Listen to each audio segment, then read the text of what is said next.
Il 15% dei veneti tra i 18 e i 69 anni è sedentario, non si muove. La vita senza attività fisica può voler dire sviluppare le malattie. Tradotto in numeri, 500.000 persone possono essere a rischio.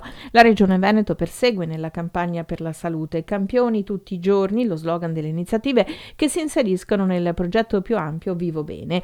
3 le fasi: l'invito a non sostare sul divano e quindi a cimentarsi in un'attività motoria da soli o in compagnia, e alla fine le Olimpiadi del benessere, un percorso di consapevolezza in cui ciascuno di noi può aiutare la propria salute. Le persone per stare meglio dovrebbero muoversi in maniera con un'attività fisica moderata, quindi significa camminare, muoversi per andare a scuola o al lavoro almeno 30 minuti al giorno. Ecco, questo in generale per tutte le fasce di età. Poi per quanto riguarda i giovani e gli adolescenti, che naturalmente hanno potenzialità di movimento maggiori, allora dovrebbero muoversi 60 minuti al giorno, considerando anche l'attività che fanno a scuola o negli sport.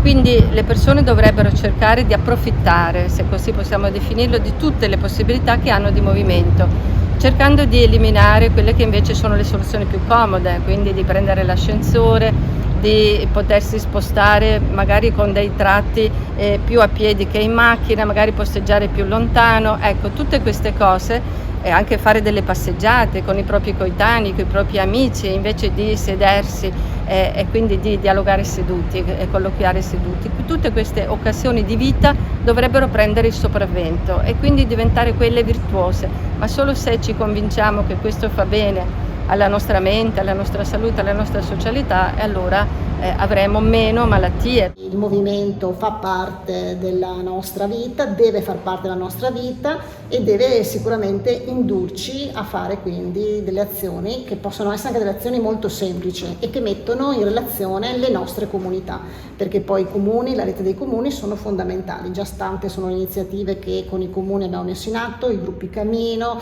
i gruppi dei bambini, i piedibus, le piste ciclabili, insomma tante azioni che sono divertenti, sociali, perché c'è anche una connotazione sociale di relazione, stare insieme, quindi divertirci, ma anche fare del bene a noi stessi.